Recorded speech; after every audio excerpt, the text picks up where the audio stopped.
When you speak but no one really hears you. You're in a group conversation. You say something, but nobody responds. The topic keeps moving as if you never spoke.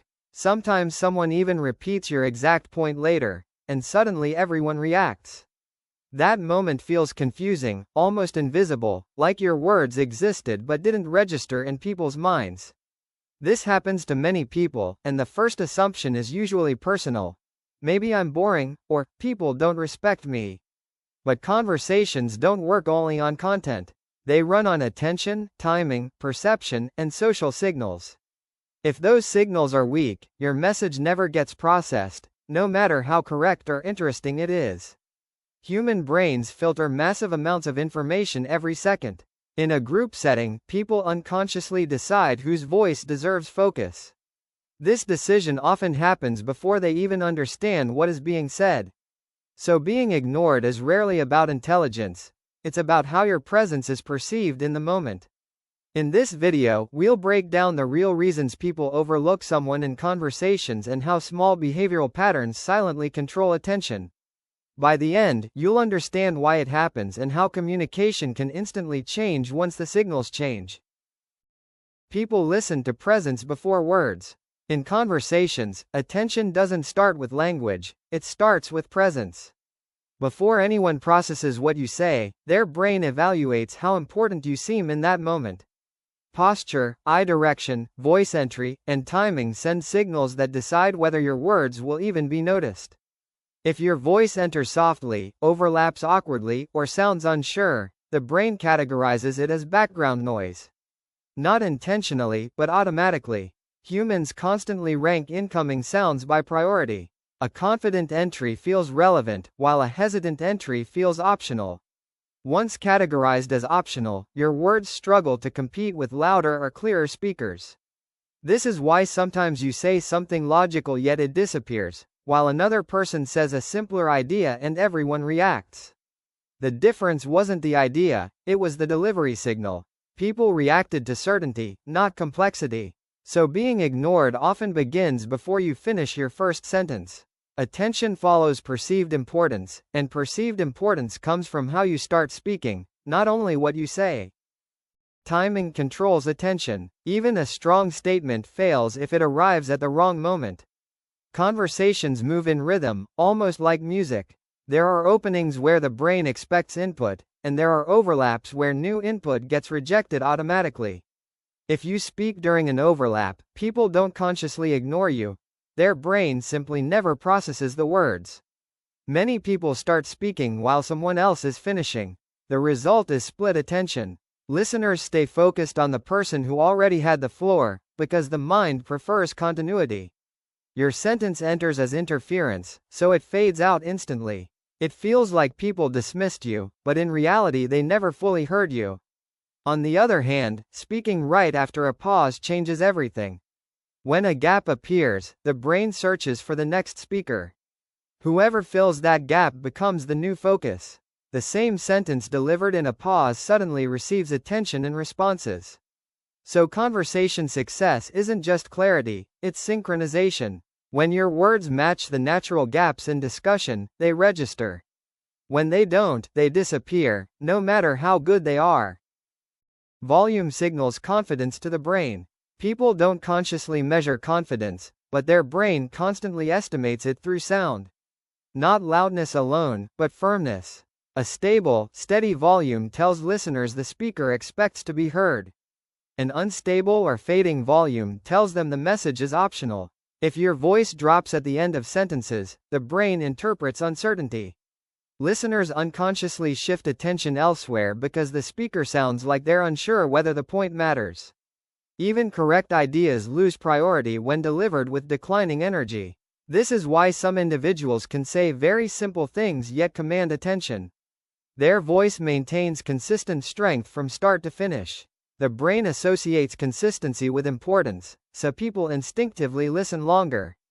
So being ignored often comes from audio signals rather than content. The message isn't rejected, it's never promoted to importance. A stable voice keeps the listener's brain engaged long enough for meaning to register.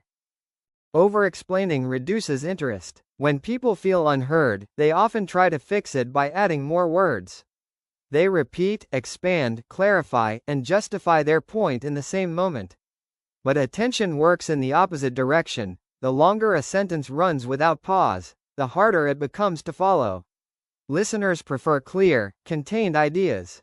If a message arrives in one compact form, the brain can quickly evaluate it and respond. When it arrives as a long stream, the brain delays processing, waiting for it to end. During that delay, attention drifts to other speakers who present shorter, easier to handle thoughts. Overexplaining also signals uncertainty. The brain assumes that if the idea were strong, it would not need continuous reinforcement. So instead of sounding convincing, the message starts sounding negotiable, and negotiable messages receive less engagement. So trying to prevent being ignored by talking more often causes the exact result you're avoiding. Attention increases with clarity and decreases with length.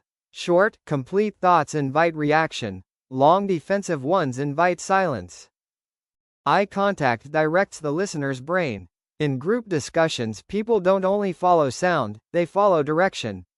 Eye contact tells listeners who the message is meant for. Without it, your words float into the group with no clear receiver, and the brain treats them as general noise instead of a direct communication. If you speak while looking down, away, or at no one in particular, no individual feels addressed. Each person assumes the statement isn't specifically for them, so nobody responds. But when you briefly look at one person while speaking, their brain becomes responsible for processing and replying. This is why some speakers instantly get engagement. They unconsciously assign the message to a listener. That listener reacts, and once one person responds, the whole group joins. Conversation spreads from a single point of focus. So ignoring often happens not because people reject you, but because no one realizes they're supposed to answer you. Directing attention through eye contact turns a broadcast into a conversation, and conversations naturally receive responses. Status signals shape reactions. In every group, people unconsciously assign social weight to each person. This isn't about money or titles, it's about perceived certainty, comfort, and decisiveness. The brain quickly decides whose words are likely to influence the direction of the discussion. If you frequently add disclaimers like, "Maybe I'm wrong," or "This might be stupid," the message gets downgraded before it's even evaluated. Listeners assume the idea carries low importance because the speaker presented it as uncertain. So they move on without engaging deeply. On the other hand, neutral phrasing keeps attention. Not arrogance, just clarity. When a statement arrives without apology, the brain treats it as a contribution instead of a suggestion. People respond because the message feels stable enough to react to. So being ignored often reflects perceived weight rather than actual intelligence. The more confidently you frame your point, the more seriously the brain processes it, even before deciding whether it agrees. Topic alignment determines engagement. People respond fastest to ideas that match the current direction of the conversation. If your point belongs to a different track, the brain delays processing because it must first switch context. During that switch, the discussion continues, and your sentence gets lost. This often happens when someone introduces a good idea at the wrong phase. While others are joking, they add analysis. While others analyze, they add a story. The mismatch forces listeners to choose between continuing the group flow or adjusting to the new input. Most choose flow, so the new idea fades. Alignment doesn't mean repeating others. It means connecting your point to what was just said. When your sentence feels like a natural continuation, attention stays with you. When it feels like a detour, attention returns to the previous speaker. So people aren't ignoring your thoughts, they're protecting conversation momentum. The closer your entry fits the current topic, the more likely it is to be heard and answered. Repetition creates recognition. In group settings, familiarity drives attention. People react faster to voices they are used to hearing. If you rarely speak and suddenly add a long point, the brain needs extra effort to adjust to your participation, and often defaults back to familiar speakers. This doesn't mean you must dominate conversations. It means consistency matters. Small, regular contributions train the group's attention to include you. Once your presence becomes expected, your longer points start receiving responses naturally. Many people stay silent for a long time, then try to insert a complete opinion all at once. Because the group rhythm formed without them, the input feels abrupt. But brief participation early makes later participation easier. Your voice becomes part of the pattern. So being ignored sometimes comes from unpredictability, not rejection. When your contributions appear steadily, listeners automatically allocate space for them in the discussion. Attention is a signal game. Being ignored in conversations rarely means your ideas lack value. Most of the time, the message simply never reached the listener's focus. Presence, timing, volume, eye contact, alignment. These small signals decide whether words are processed before meaning is even considered. Once you understand this, communication stops feeling personal. You're not fighting people's opinions, you're working with their attention system. When the signals are clear, the same thoughts that once disappeared begin receiving responses almost immediately. The goal isn't to force people to listen. It's to remove the barriers that prevented listening in the first place. Clear entry, short statements, directed attention, and steady participation naturally invite engagement without extra effort. So conversations change not when you become louder, but when you become easier to hear. Attention follows structure, and once the structure improves, your voice stops being overlooked and starts being part of the discussion.